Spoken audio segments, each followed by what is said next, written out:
Hello YouTube. Hope everybody's had a decent day. I just got home from work. I got a few things I'm going to be working on. One of those is my sunflower shoots. So I thought I'd take the time today to make a little bit of video about sunflower.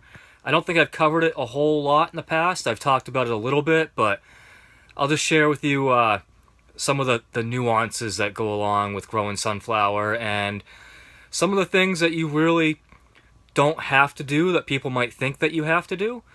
But yes, I haven't mastered the sunflower. There's a couple things, like I was saying, some nuances with growing sunflower. I would say the number one thing when growing sunflower shoots is planning. Sunflower shoots need to be harvested when they need to be harvested. So, for example, if you harvest them a day late, they won't be very good. They as soon as the second or the first true leaves start to show up, the sunflower will quickly start to become bitter. And if you can get to it before those first true leaves come out, they're a much nuttier, nice flavored microgreen. The other thing about sunflower is the seed holes. And this is probably what everybody complains about with growing sunflower, and that's my biggest complaint, is the seed holes. Is that they're kind of a pain. You know, you have to pick them off, and I don't really know a better way yet. So hopefully somebody someday will come up with a great way of growing sunflower where there are no longer seed holes. But for me, it's something I just have to deal with. What I'll usually do is 1 or 2 days before harvesting, I'll go through and I'll try to pick off as many seed holes as I can, because what you want to do is if you get those off, then the light will then turn them to be nice and green. Because if you pick off the seed holes the day of harvesting, you're going to have yellow leaves or yellow spots on your leaves, and you don't want that. And so this batch here that I'm about to show you, I planted this batch dry. To me, it makes no difference if you plant them after soaking or you plant them dry, just like my peas. The only difference would be is that if you're concerned about your seeds being not sourced properly, where they could have some bacteria on them or something, then if you didn't soak them, then there's a possibility that you didn't get to treat them. And some people like to soak them with a little bit of hydrogen peroxide. I've even heard people use bleach. I don't do any of that. So and I get a good quality seed as well. I get them through used to be Mountain Valley Seed Co. Now they're still Mountain Valley Seed Co., but they're through True Leaf Market, and I will put a link to them in the description of the video. It's an affiliate link because I do have an affiliate account with them. It doesn't make any difference to you, but so yeah, I'm going to show you a little bit about what's going on behind me. Let me flip the camera around. We'll talk about it. Okay, so as I was talking about, the time to harvest is extremely important with sunflower. These are actually probably a good 8 hours beyond ideal time, but they're not all consistent either. So this one here, let me try to get my fingers in here. These are perfect. As soon as the first true leaves are showing, that's the perfect time to harvest them. I have a couple in here. I don't know if I can find them. Luckily, most of them are perfect, but there are a couple that I would say, you know, are a little bit too far. Let's see if I can, I can see it, but I can't see it with the camera. So that one there, that's actually a little bit too far. You can see those leaves in the middle. That one, it's still acceptable, but it's not going to be as good as the ones where the first true leaves are either barely there or not there at all. So you can see I have one pea shoot. I planted peas and sunflowers next to each other that day. And apparently a pea shoot made its way in there. Not a big deal. But yeah, so see the seed holes?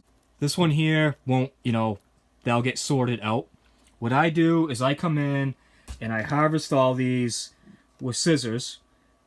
Knife would probably be better. I still haven't decided. I haven't started using one, but a knife's probably a better way to go about it. And I cut them, and then I pick out everything that's got a seed hull on it, and I package them. I don't wash them. I label it on the label that they need to be washed before being eaten. I don't have any concerns eating these as they are, but if of all my crops, this would be the dirtiest one because the seed hulls actually will have dirt stick to them from when they were being planted, and that will come up and it can get kind of in everything. And so 2 days before harvesting, or at worst the day before harvesting, I will actually pick off as many seed hulls as I can, and then I will water them really thoroughly, trying to get as much of the dirt or debris off of them as possible. And so that does a pretty good job. And so what I do, though, is I will tell my customers that I know I say to wash all my microgreens. Most of them, you probably don't really have to, but if you're going to wash any of them, I ask that you do wash the sunflower. And so far, everybody's been okay with that. And so that's about it. So that's not it. I was just going through editing this video, and it occurred to me that I left out some of the most important information about growing sunflowers. The most important information would be you stack your trays, okay? So I plant the seeds, and then I put another tray directly on top of those seeds with more soil and seeds in it. And the way I normally will finish off my stack would be with a tray of, say, amaranth, something that I don't stack. And that will be my weight for the final tray of the stack. And so I usually will stack 4 or 5 tall.